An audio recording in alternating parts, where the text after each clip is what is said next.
The courtroom was cold, not the kind of cold that comes from bad ventilation or a broken heater. The kind of cold that settles in a room when people have already decided someone's fate before the gavel drops.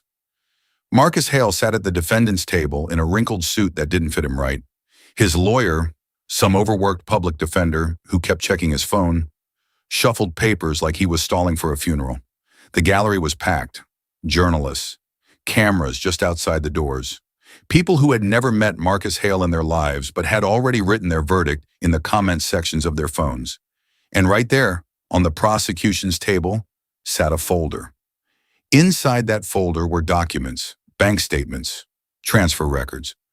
A paper trail that told a very specific story about a man named Marcus Hale, that he had stolen $2.3 million from the Alderton Community Housing Fund. A fund meant to keep people in their homes. A fund meant for people who had nothing. The judge looked at Marcus over her glasses. "Mr. Hale, how do you plead?" Marcus didn't answer right away. He looked down at the table. His hands were flat against the surface, and they were the hands of a man who had worked. Rough palms, a scar across the left knuckle from something that happened a long time ago. He looked up. Not guilty. The room erupted. That cold courtroom suddenly had a pulse, and it was an angry one. Now, before we go any further, let me stop right here and tell you something. Because this story, it does not begin in that courtroom. It doesn't begin with the charges or the cameras or the angry crowd outside holding signs. This story begins 6 months before any of this.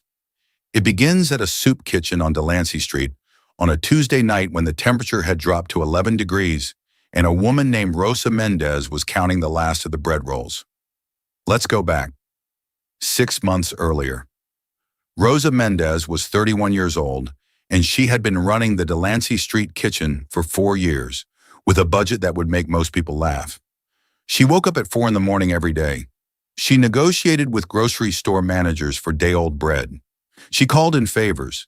She wrote grant applications on her laptop with a cracked screen and submitted them to foundations that almost never wrote back. She was tired. Not the kind of tired that a nap fixes. Not the kind of tired that lives behind your eyes. That Tuesday night, she had 37 people to feed and enough food for maybe 30. She was doing the math in her head, again, when the door opened and a man walked in. He looked bad. That's the honest word for it. His coat was a gray thing that had seen better decades. He had a beard that wasn't styled so much as it was neglected. His shoes were taped at the toe. Actual tape, the brown packing kind. And he walked like someone who had been walking for a very long time and was pretending he wasn't feeling it. He stood at the door for a second, like he wasn't sure he was allowed in. Rosa waved him over. "Come on, don't let the cold in." He sat at the end of the last table. He didn't ask for anything. He just sat there with his hands wrapped around a cup of coffee one of the volunteers had pressed into them, and he looked around the room like he was seeing something for the first time. His name, the name he gave anyway, was Mark. Just Mark. Rosa didn't push. You didn't push at Delancey Street. People had names when they were ready to have names. She brought him a bowl of the lentil soup that had been simmering since noon and a piece of bread from the basket she had been rationing all night.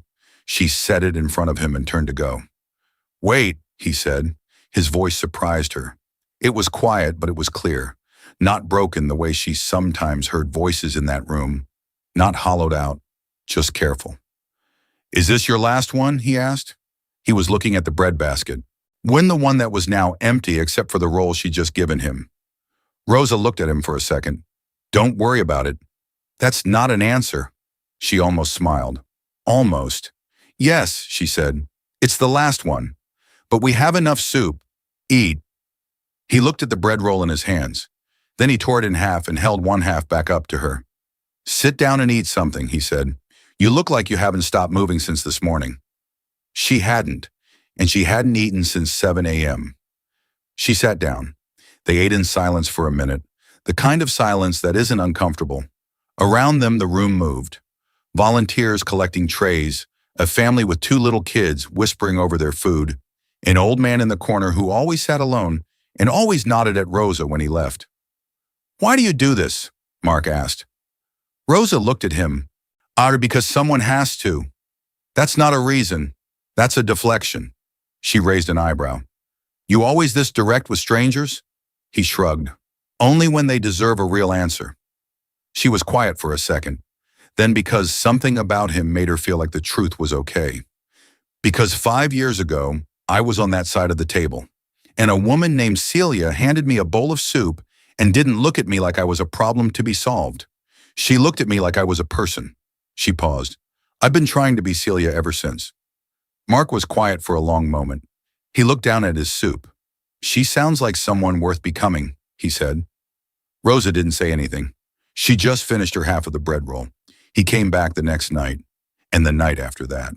By the end of the first week, he was showing up early and helping stack chairs before the doors opened.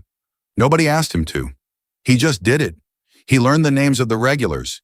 He remembered that old Gerald liked his coffee with 2 sugars, and that the woman who came in on Thursdays with the little girl was named Patrice, and that Patrice was embarrassed to be there and needed to be treated with extraordinary normalness.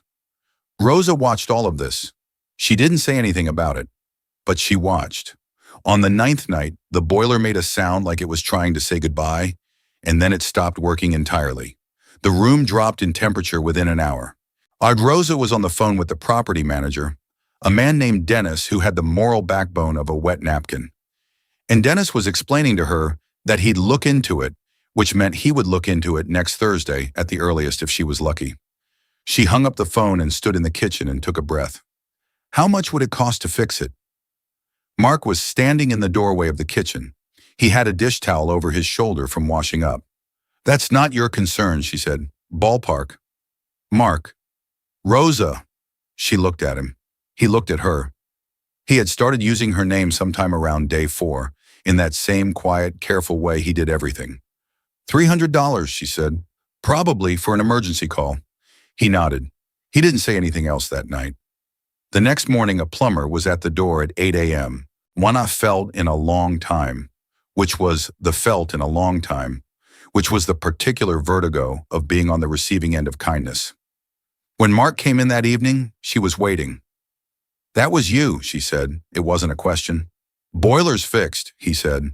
He walked past her to start stacking chairs. Mark, stop. That was $300. The chairs won't stack themselves. Where did you... She stopped. She looked at him, really looked at him, at the taped shoes and the gray coat and the careful way he carried himself. Where did you get $300? He turned around. He had a chair in each hand. Does it matter? He said. Yes. He set the chairs down. He looked at her with those quiet eyes that were, she now realized, not the eyes of a man who had lost. They were the eyes of a man who was choosing. I had some saving, he said. She didn't believe him, but she didn't push. Not yet. Now look, I need to pause right here, because this is where most people watching a story like this think they know what's happening. They think they see it. Man in disguise, good woman, acts of kindness. They're already writing the ending in their heads, but the story isn't there yet. And what happens next is the part that changes everything. If this story is pulling you in, and I think it is, make sure you're subscribed and have notifications on, because part 2 is going to hit different. Don't let the algorithm bury this one. Now, back to Delancey Street. 3 weeks in, Rosa found the notebook. It was under the table where Mark always sat, small, black, the kind you get at a drugstore. She almost threw it in the lost and found bin, but it had slipped partway open, and she saw the first line on the page, and she stopped. Day 23. She turned down a donation from the Pellman Group today. Said she doesn't take money from people who want their name on the door. Most people would have taken it. She didn't even hesitate. Rosa stood very still. She turned the page. Day 19. The little girl Maya, Patrice's daughter, started helping fold napkins without being asked. Rosa noticed and didn't make a big deal out of it. Just said, "Nice work, Maya," and kept moving. That's the whole skill, isn't it? Seeing people without making them feel watched. Another page. Day 14. Overhead costs for this kitchen are roughly $4,200 a month. Current funding covers about $2,800. Rosa makes up the rest herself. I don't think she's told anyone that. Rosa closed the notebook. She set it back where she found it. She went to the kitchen and stood at the sink and ran cold water over her wrists the way she did when she needed to think. When Mark came in that evening, she was ready. "Who are you?" she asked. No preamble, no warm-up. He looked at her for a moment.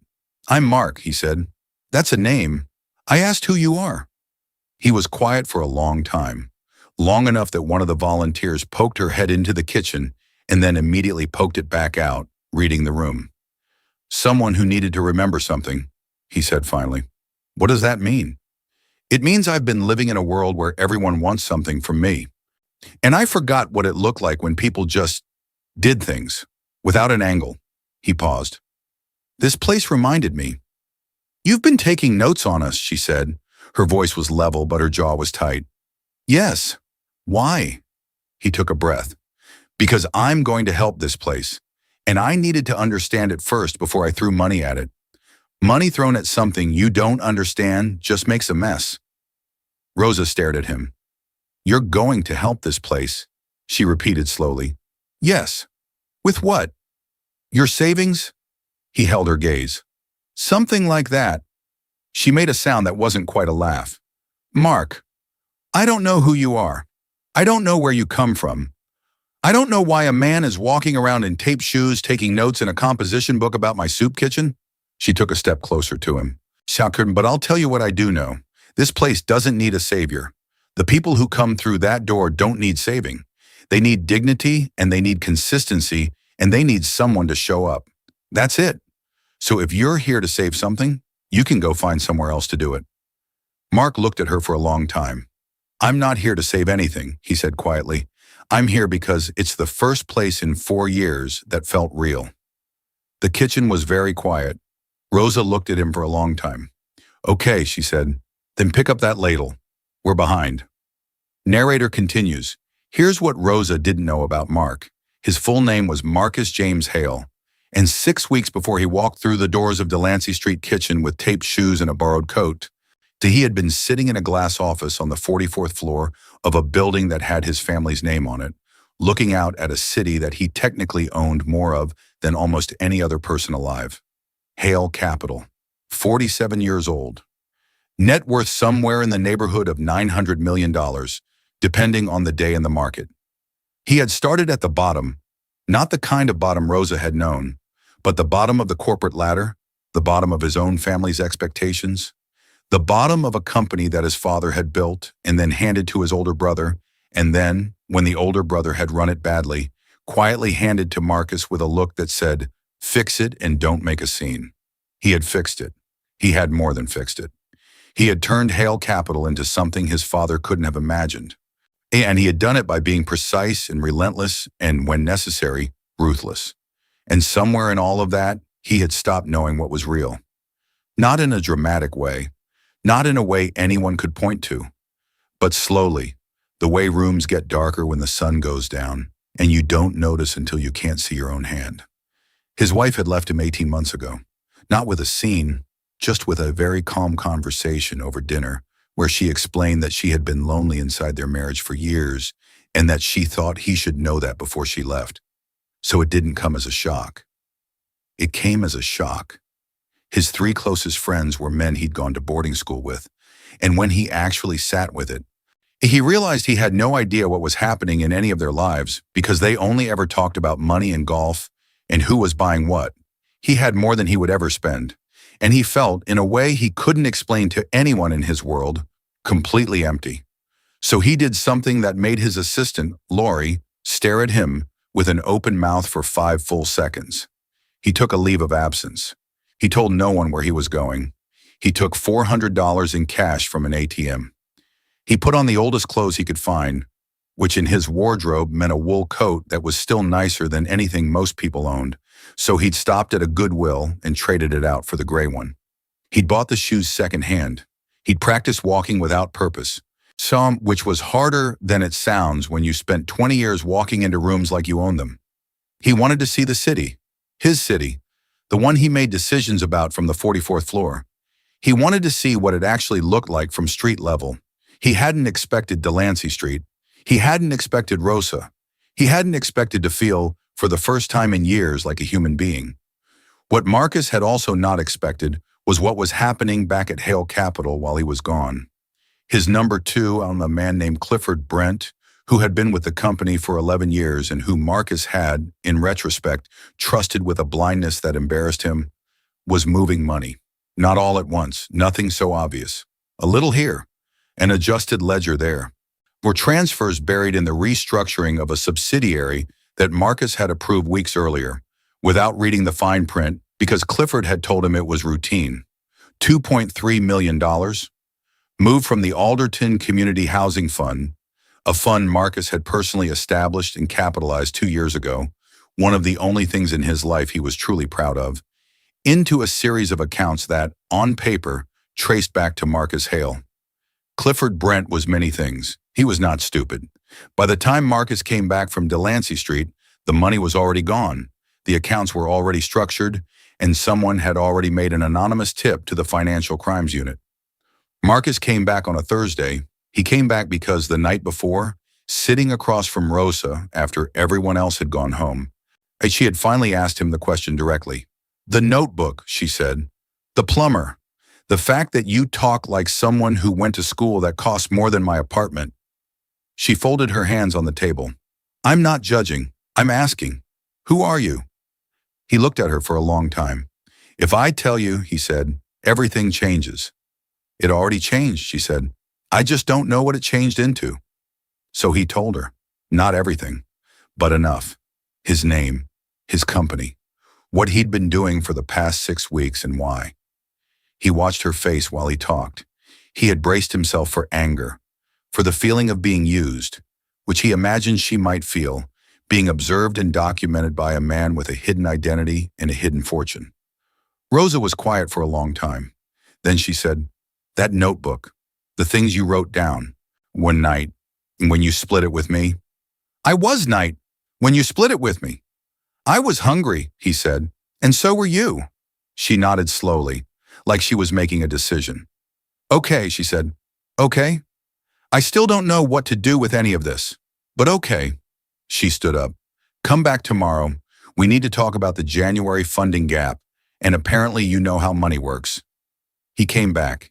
He came back the next day and the day after that, except now he wasn't wearing the gray coat. And people looked at him differently. A few of the volunteers who had looked him up on their phones and gone quiet. But Rosa was exactly the same. She handed him a ladle and pointed at the soup and said, "We're behind." And that was that. 3 days later, the police came to his apartment. The charges were read to him in a room with fluorescent lighting and a detective named Marsh, who had the face of someone who had stopped being surprised by anything a long time ago. $2.3 million, Marsh said, "from the Alderton Fund into accounts under your name." "Those aren't my accounts," Marcus said. "They have your signature." "They don't. I need to see the documents." Marsh slid them across the table. Marcus looked at them for a long time. His signature was there, or something so close to his signature that it would have fooled him on a fast day. He thought of Clifford Brent. He thought of 11 years in blind trust and fine print he hadn't read. "I've been set up," he said. "That's what they all say," Marsh said, not unkindly. "I know," said Marcus. "But this time it's true." Rosa found out from the news. Sitting in the kitchen at Delancey Street, on her laptop with the cracked screen, reading a headline that felt like a physical thing. Hale Capital CEO charged with fraud, stole millions from housing fund. She sat very still for a very long time. Then she picked up her phone and called him. He answered on the second ring. "Rosa, don't," she said.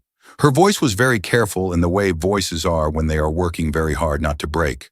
"Don't start with an explanation. Just tell me one thing." "Okay. Did you do it?" A pause, and then quietly, without any performance or desperation. "No." She was quiet for a moment. Then, "Okay." "Rosa." "I said okay, Marcus." And her voice just then, when was the voice of a woman who had looked at him on the first night and seen something she trusted. "What do you need?"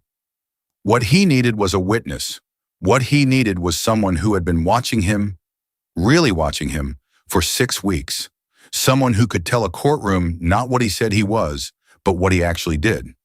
Someone who could account for his time and his character, not because she was paid to, but because she'd handed him half a bread roll in the cold and watched him remember how to be a person?